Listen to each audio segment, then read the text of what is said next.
Hello and welcome to Rajya Sabha Television. You're watching The Big Picture with me, Frank Pereira. Defence Minister Arun Jaitley's recent retort to the Chinese bullying over Doklam standoff and the response it evoked from China sum up the new reality of Sino-Indian relations.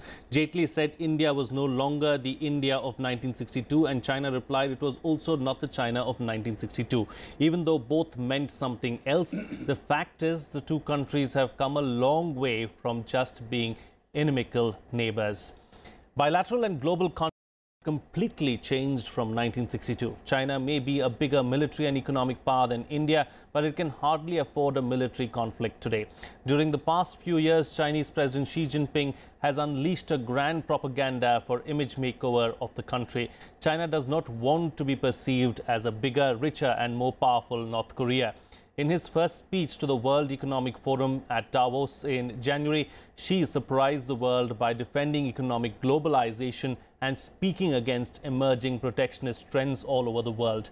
On this edition of The Big Picture, we will analyze if India should recalibrate its China policy. Joining me on the program today are Srikanth Kondapalli, Professor, Chinese Studies, JNU, Subhomoy Bhattacharya, Consulting Editor at the Business Standard, Ashok Sajjanhar, former Ambassador, and Alok Bansal, Director, India Foundation. Professor, I'd like to begin with you. Of course, the rhetoric has been high as far as tensions at the border in Sikkim are concerned.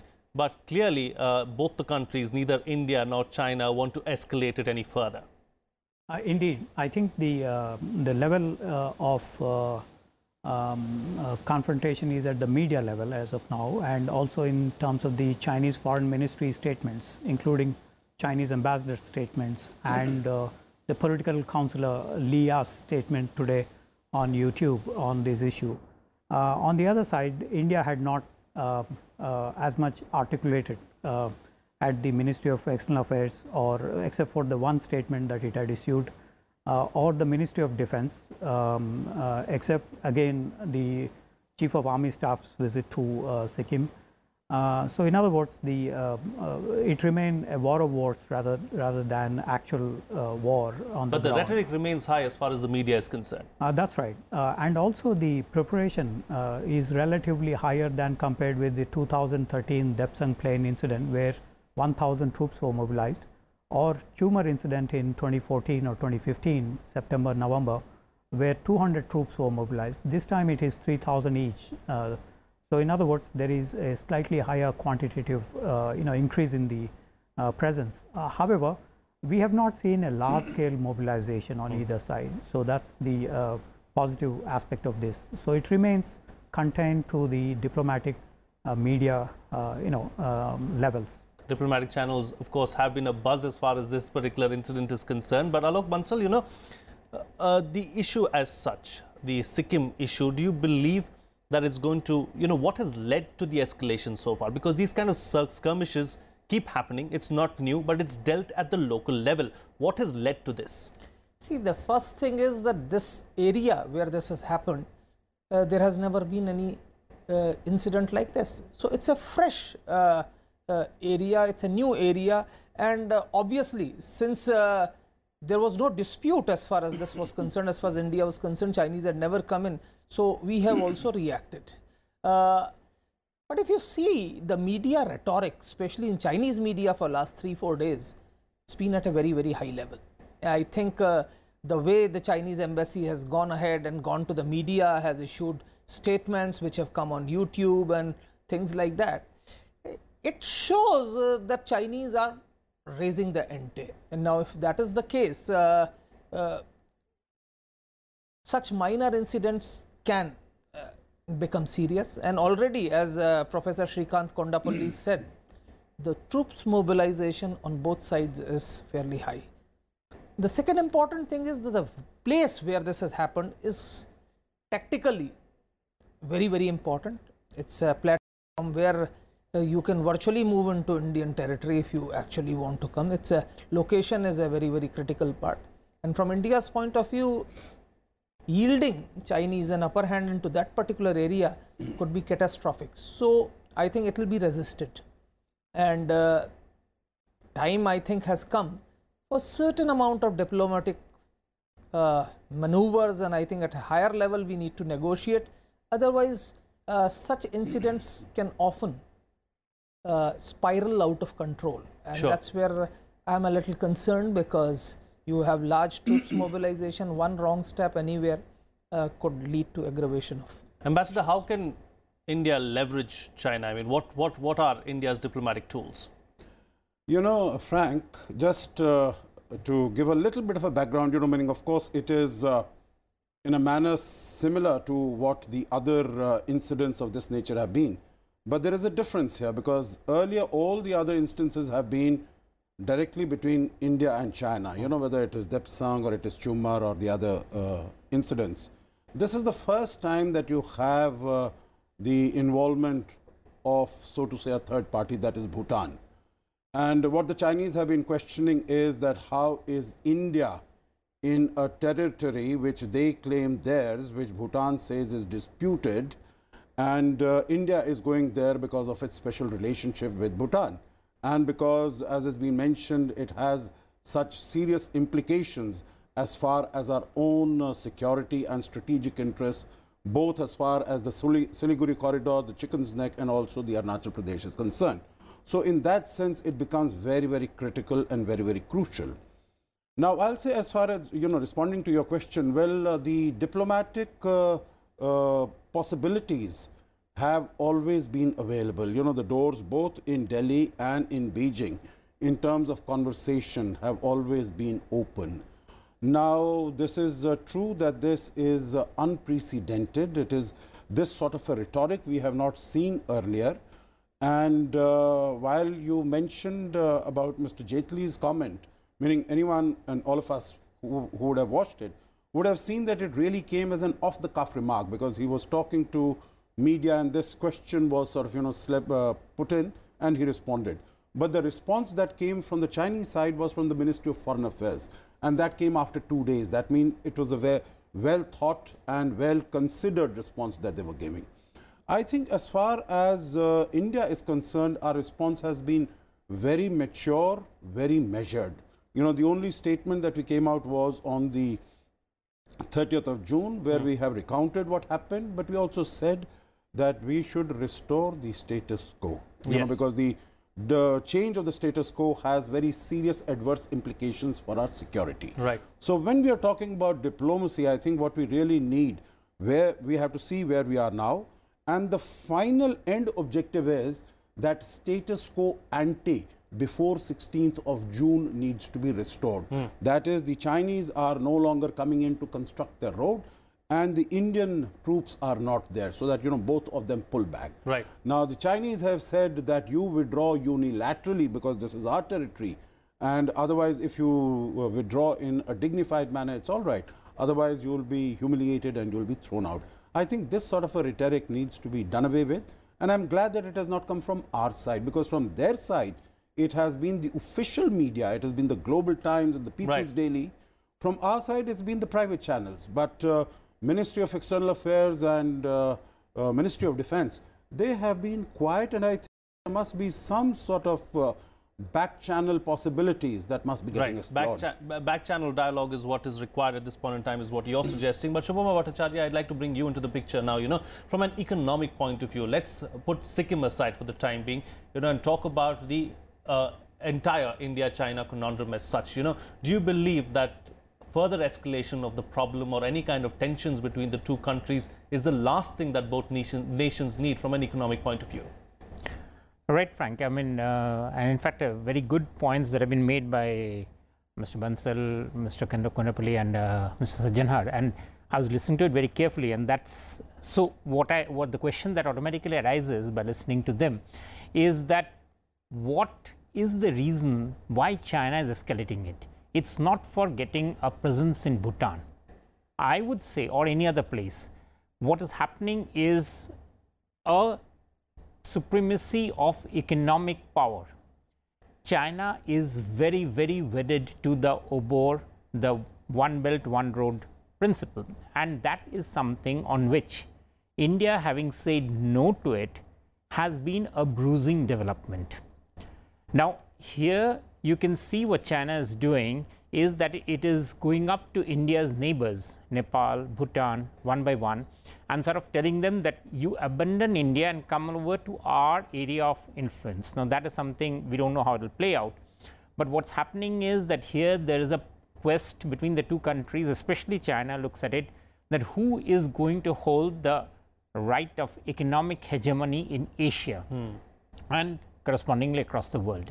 And that is the prize for which they are basically squaring off against India. So the turning point, would you say, then, was the Obor meet? It is, and definitely it is something on which they are mighty cut up. Now, that brings me to the second point, that our reaction to what is happening with the China developments should be looked at in terms of what is the next and the subsequent steps they can take. Now, you know, none of these developments are isolated in the sense that they are not provocation and then, you know, sort of a reprisal or a quick response. It is being thought through. I mean, despite what His Excellency Mr. Sajjanhar is saying, that I would think Beijing is directly involved in it in each of the steps, even though they are open to negotiations and discussions. So, which means that we need to see to what level they are willing to escalate and what is the reason why they would escalate it. What is the prize that they are looking for? It's obviously not territory per se, it is economic supremacy. Now, what and why does this particular standoff, where does it fit into that overall narrative? And only when we do that sort of a homework, and I'm sure it's being done here in the concerned ministries, would we be able to have a coherent and a thought through response to what can be done with the current standoff. Those are some very valid points that you raised there. Professor Kondapalli, do you believe that India, because of the points that Subhomoy has just raised, India needs to really recalibrate its China policy as such? I think the current standoff in Sikkim, Bhutan is also linked to the factor that China wants to be a big player in the South Asian region. As with the other regions of Asia, East Asia, we saw the responses, for example, on the Senkaku Islands recently. Some 648 transgressions happen on the Senkaku Islands every year. And the Filipino activity in South China Sea and changing position towards that. The Vice Chairman of the Central Military Commission, Phan Chang Lung, visited Hanoi and warned the Vietnamese not to drill in the Paracels Islands, which suggests basically that they on sovereignty issues and on energy economic issues, they would like to have more forays in these regions. Also, with the Singaporeans, when they conducted the Starlight exercise program with Taiwan, the Hong Kong harbor had captured or rather put up in their custody the vessels which were part of the Starlight exercise. And it's only after Singapore had agreed to provide consent to China on the One Belt, One Road and a host of other issues that the vessel was released. So in other words, many of these are linked to the as the previous speaker had mentioned about the leadership issues in Asia as well. So in other words, then India needs to recalibrate by also actively engaging with all the regions of Asia, Central Asia, South Asia, Southeast Asia, West Asia, as well as East Asia. So in other words, it has to have a more active strategic policy towards the Asian region. Indeed. What is it that India can offer some of these strategic allies, Ambassador, that China can't? Well, in my way of thinking, I don't think it is that India wants these countries to be completely under its umbrella, that they don't have relations with China or whatever, or there should be, the principal country in that region should be India. I think we are quite all right if these countries have good, productive, fruitful relations with China, as long as they do not impinge on our security or our strategic interests. I think that is what, whether it is Nepal or India might want it, but can India and China coexist, say for instance in a Nepal?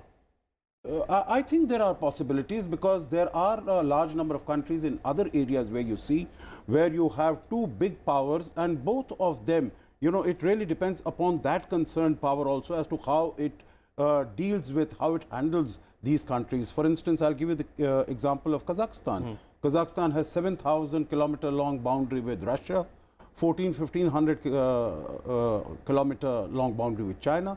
They have excellent relations with both of them. So I think it really depends upon that country also. So it depends upon Nepal also. Earlier they were playing the China card with us. They were taking benefits from both sides. So I think it is not in the interest of any of these countries also to go and be in one, you know, either China or India camp.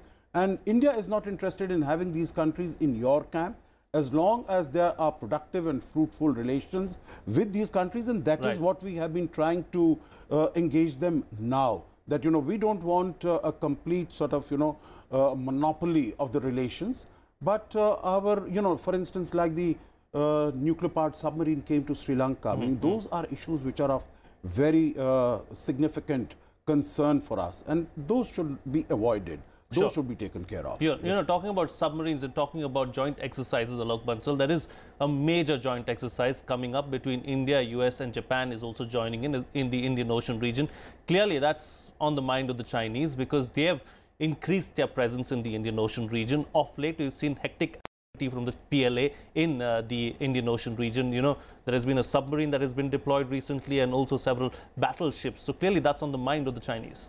See, one thing that China has never wanted was that India should become part of a multilateral alliance which is perceived to be anti-China. I think they haven't objected to bilateral exercises. In fact, once we had done in Bay of Bengal a four-nation exercise involving India, US, Japan and Australia, and Chinese had reacted very strongly.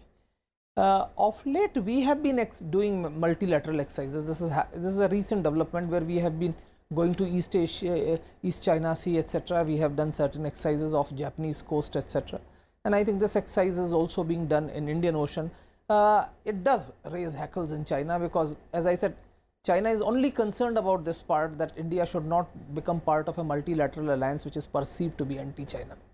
As far as India's neighborhood is concerned, you talked of nuclear submarine coming to Colombo, etc.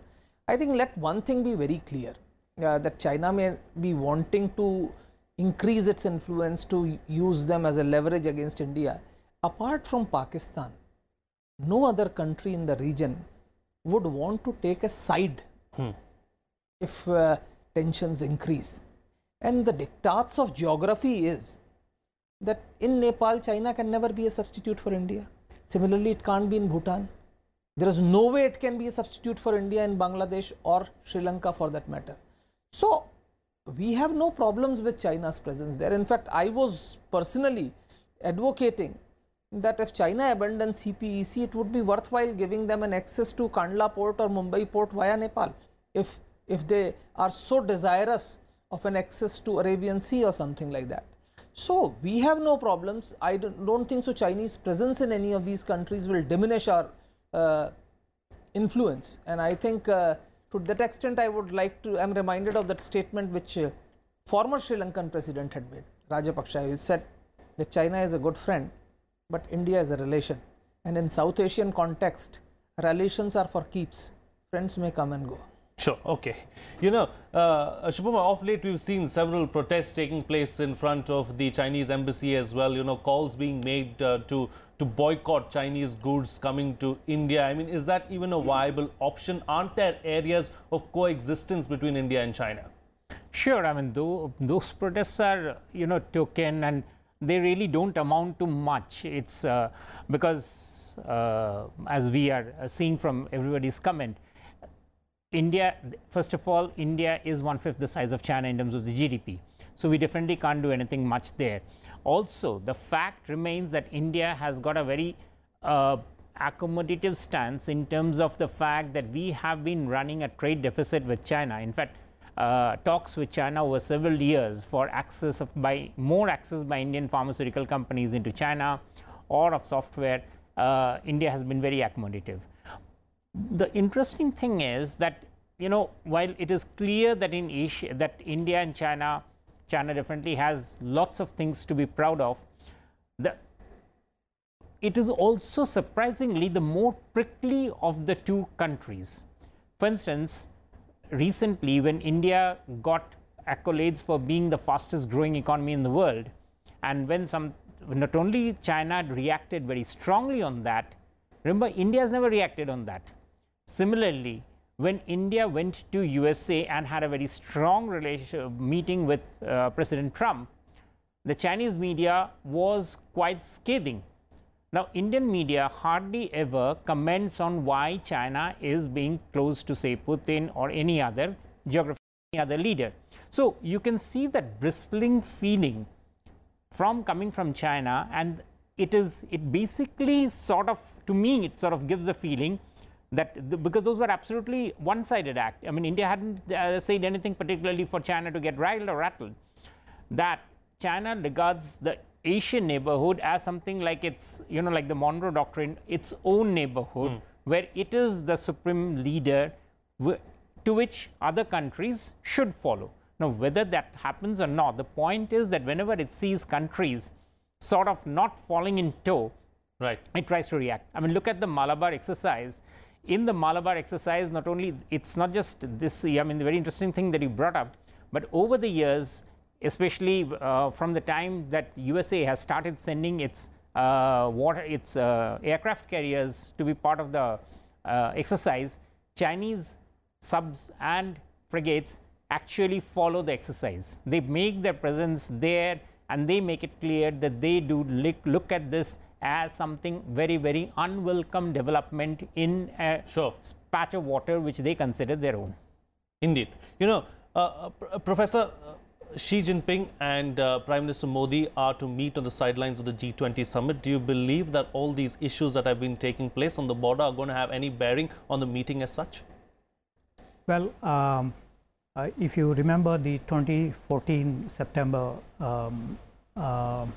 almost 8.5 hours, Prime Minister Modi and President Xi Jinping were together in Ahmedabad, and then came back to Delhi. They have had close sessions. I think that rapport between the two leaders, strong leaders in Asia, that is very important. Secondly, during that time there was a certain strategic consensus that has been evolved between the two leaders. So I think the personal rapport and the consensus, I think this is very important for the bilateral relations. We have seen lower level, tactical level responses so far. Strategic responses have not yet come up in the leadership as of now. And in the previous meeting, in the SEO summit meeting by lanes, Xi Jinping and Modi discussions were very casual, friendly, and so on, including on the Xi Jinping's praise on the Dangal movie that he had raised in the meeting. So in other words, the rapport has been pretty good. In other words, the Sikkim standoff will have a marginal kind of impact in their discussions in the Hamburg G20 meeting.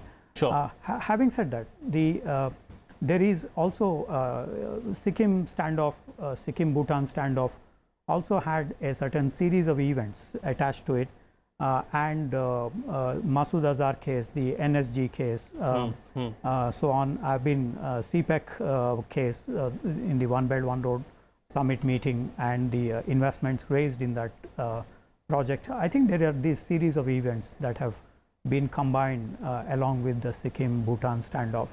And I was told that this is the handiwork of a deputy foreign minister who had taken a relatively tough stance on India for the last 2 years or so. Right. And we are paying for that kind of position. I've got 2 minutes left on the program, so I'm going to get quick comments from all my other guests as well.